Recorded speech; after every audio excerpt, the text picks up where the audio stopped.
Wayside School is falling down. Chapter 4. Homework. Mr. Jules was teaching the class about fractions and decimals. She explained that 0.5 was the same as 2 out of 1. Mac raised his hand.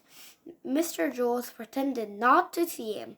Oh, Mac groaned, and he stretched his hand so high that it hurt. Mr. Jules pretended not to hear it. Jenny raised her hand. Yes, Jenny, said Miss Jules. Glad to call on anyone besides Max. Mac had his hand raised, said Jenny. Thank you, Jenny, muttered Miss Jules. Yes, Mac, what is it? I couldn't find one of my socks in the morning, said Mac. Mac, I looked everywhere. In my closet, in the bathroom, in the kitchen, but I just couldn't find it. I asked my mother, but she hadn't seen it either. That's very interesting, Mac. But Mr. Jules says patiently, but what does it do with decimals? Because, said Mac, I can only find half of my socks. All right, said Mr. Doesn't anybody else have any questions about decimals? Yes, John. Did you look under the bed? Asked John. That's one of my first places. I looked, said Mac, but it wasn't there.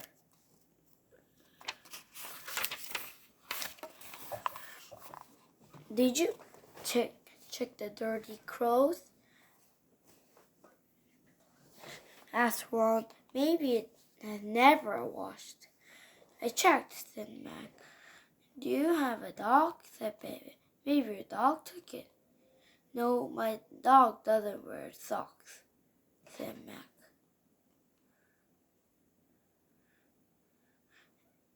Why didn't you just put in a different sock? Said Allison. Even if it didn't match. I thought of that, said Mac. See, but then if I wore socks didn't match, I'll be left with only one sock that color for tomorrow. And then I wore the socks, I have to wear the socks that didn't match with it. And so on for the rest of my life. I will never wear matching socks again. Well, be that as it may, said Miss Jules, we really have to get back to decimals. Yes, damn it. Once I had both socks on, said Steppin, but I wasn't wearing any shoes. My mom had just waxed the floor too. I slid it around and felt it like I'm skating. It was a lot of fun until I fell against the kitchen table and broke 2 dishes. Then I got trouble. What's that to do with my socks? Max said impressively. Stephen shrugged. Did you ever found another sock? Asked Leslie. Yep.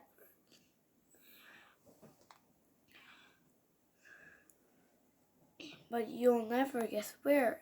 In the refrigerator. He held his arm in bewilderment. How did you get there? No one knew. See, here it is, said Mac. He climbed the top of his desk so everyone could see his feet. He pointed to the left foot and said, This is the socks I have from the beginning. He pointed to the right foot and said, And this is the sock I couldn't find. His socks was red and gold lightning bolts down the sides. Oh, hot socks, said Marcia. No, it was cold at being in the refrigerator, said Mac, still standing top of the desk. I made it up a song too. Well, I was looking for it. You want to hear it? He sang. I got one sock, looking for another one sock, looking for his brothers. When I found this sock, I'll tell you what I do. I put it in the foot and I stick it in my shoe. The bell rang for recess. Since we didn't finish arithmetic lesson, the Miss Jules, you have to do the rest of it in homework. All the kids groaned as they headed outside. After recess was science. Miss Jules was teaching about class about dinosaurs. He told the class that there are two types of dinosaurs. There are meat, and those are only vegetables. You mean like broccoli? Said Rondi. I don't think they had broccoli back then, said Miss Jules. There are different kinds of animal back then.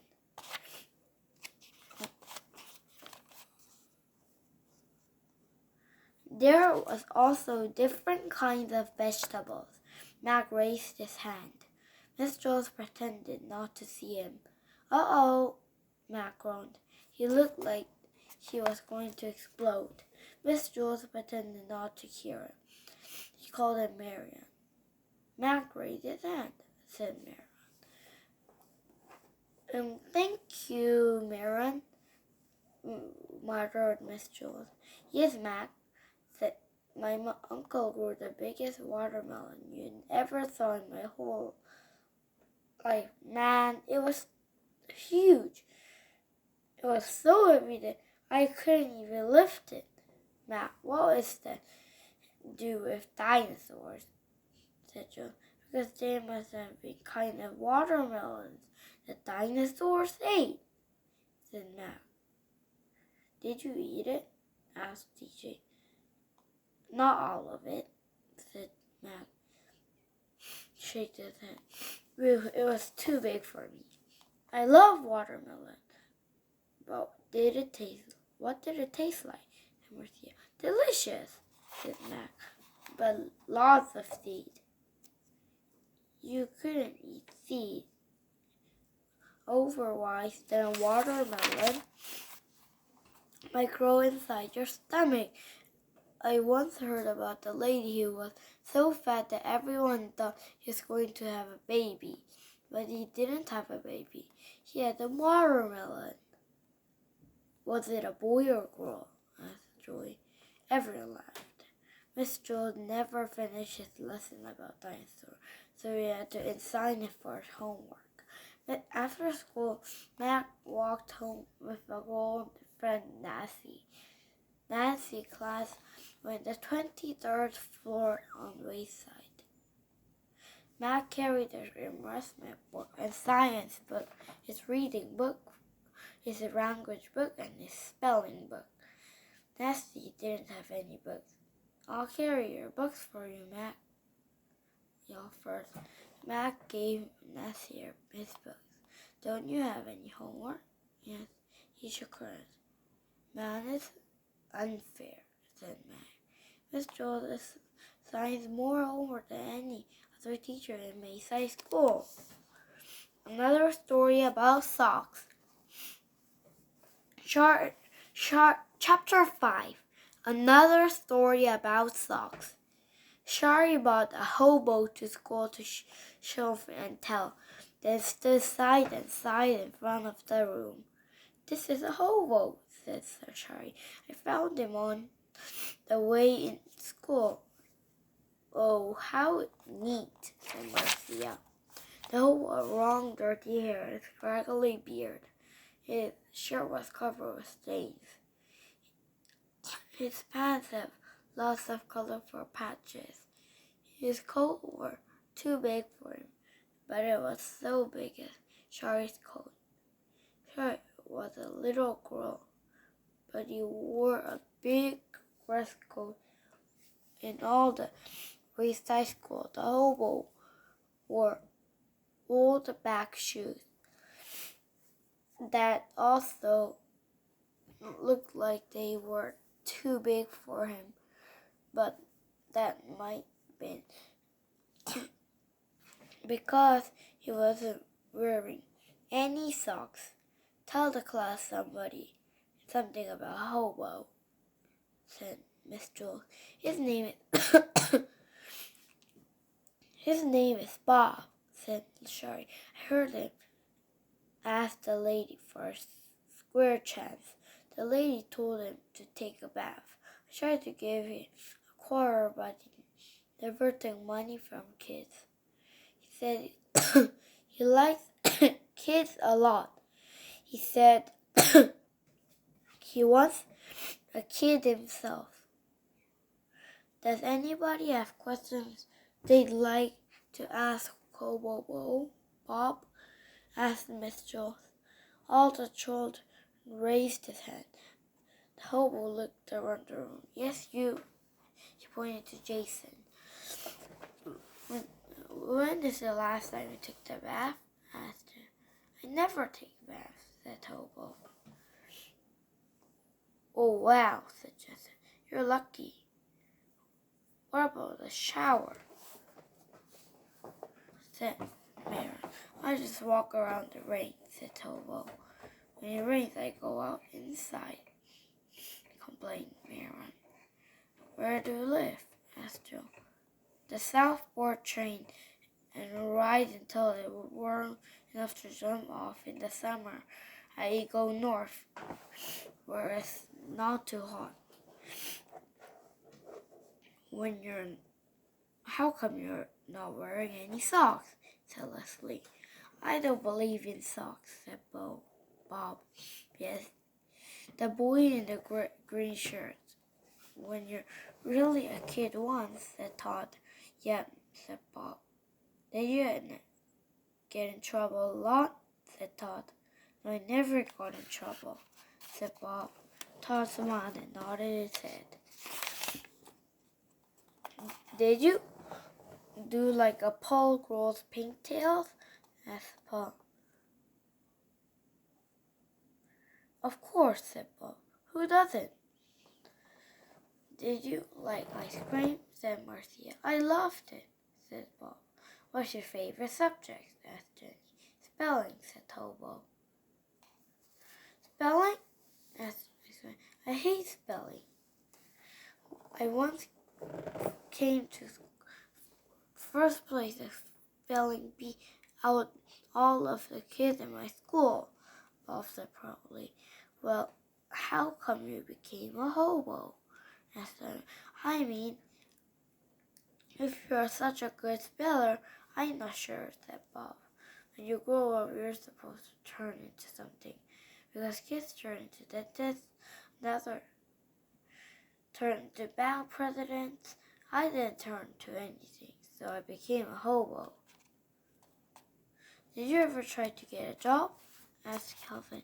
I tried, said Bob, but nobody would hire me because I didn't wear socks. So why didn't you just wear socks? Asked Eric Fry. I told you, I don't believe in socks. Yes, the girl with the cute front teeth.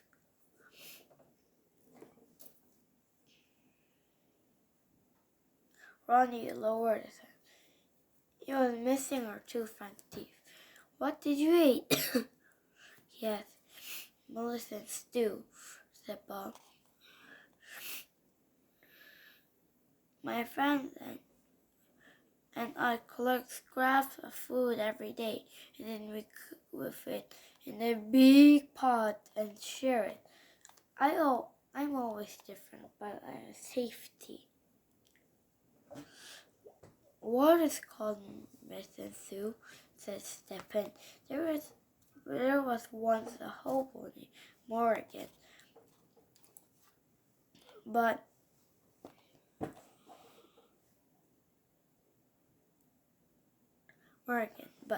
said Bob. He made the first Morgan soup. Was he a good cook?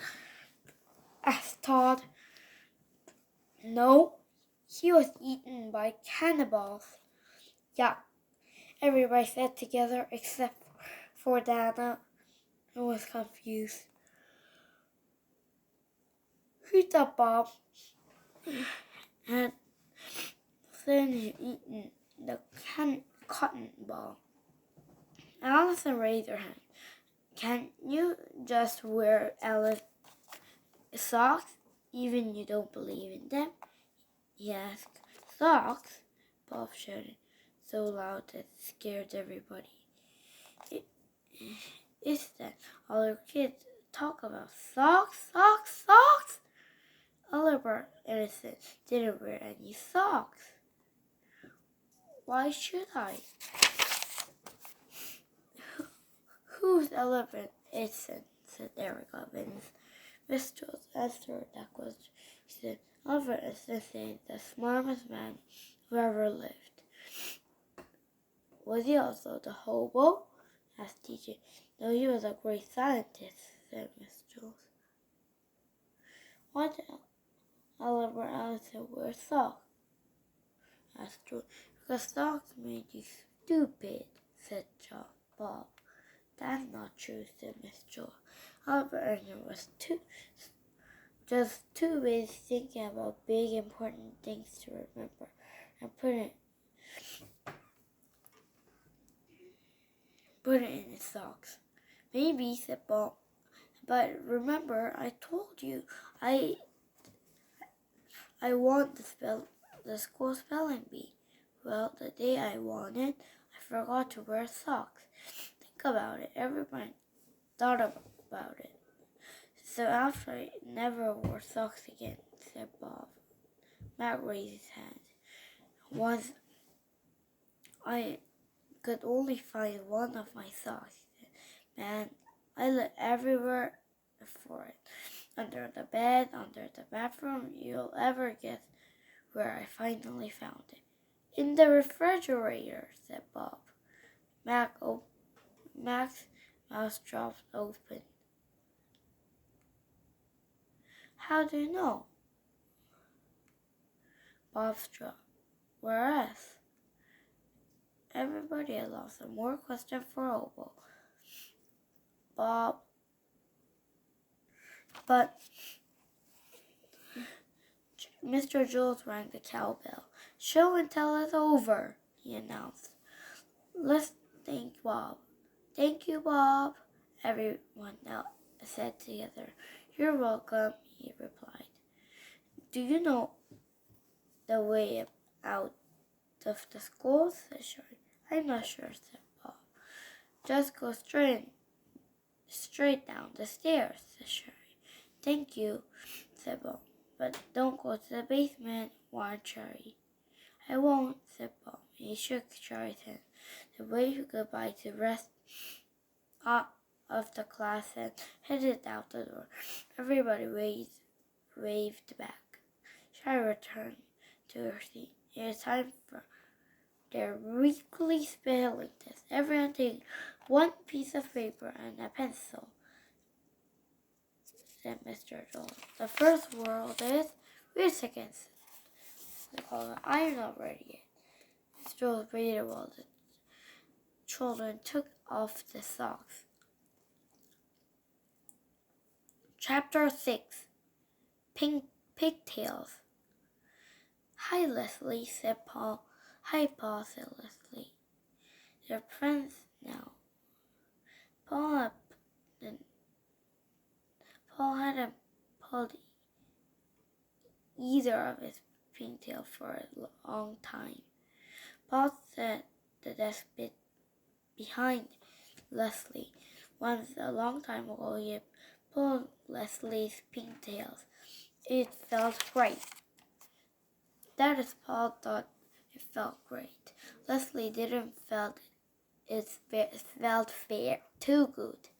But it was either the year when Paul was younger and miniature. Now he knew better. Still, he had two long brown pigtails hung in front of his face all day, every day. The bell rang for recess. Leslie and Paul, can I talk you a second? Sure, Paul, said Leslie. They were alone in the room. All the other kids rushed down the stairs. Mr. Joel had one to teacher's love. I've been good, right? Said Paul. I haven't pulled your pigtail for a long time, have I? So what, you little? So what? Do you want a medal? Said Leslie. Paul chuckled. No, well, can I ask you something? Sure, said Leslie. Paul took a breath. May I pull just one of your pigtails? Yes, please. No, said Leslie. Please? Paul begged. I wouldn't pull it hard. No. One. Will I have to know? Please, please. You wouldn't ask it. Wasn't important. Please, your sake, explained Leslie. Paul lowered his head. I'm sorry, he said. You're right. I don't know what came over me. I won't ask again. Good, said Leslie. He shook his head in disgust. Paul watched his pigtail waggle. Can I just touch one? Yes. I won't even pull it. I promise. No. What's wrong with us just touching one? Paul asked. Yuck, you're gross, said Leslie. And he turned and marched out of the room. As Paul watched her go, his pigtail seemed to wave goodbye to it.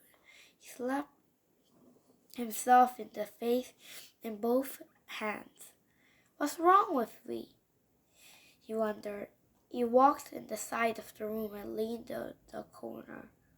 He stuck the head out of the window and gave some fresh air.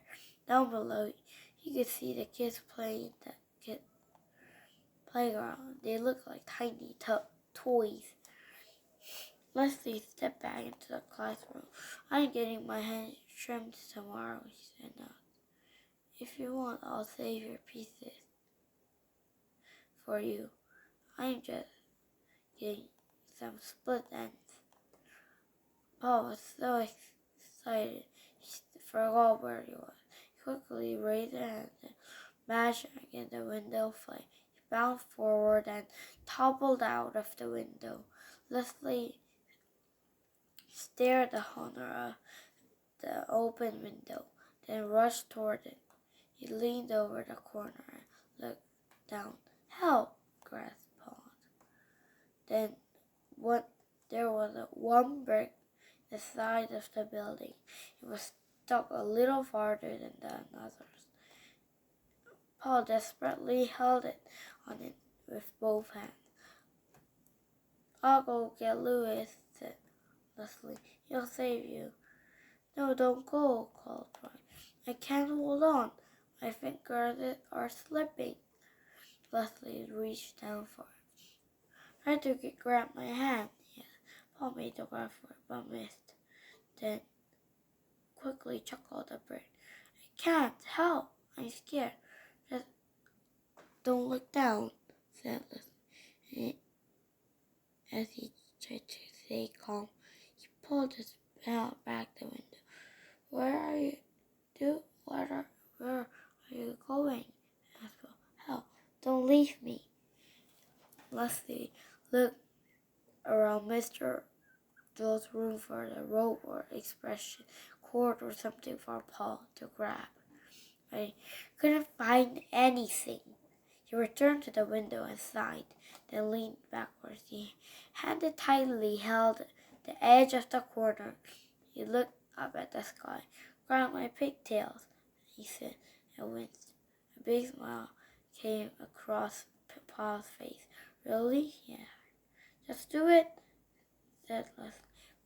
The pigtails hung about a foot above Paul's head.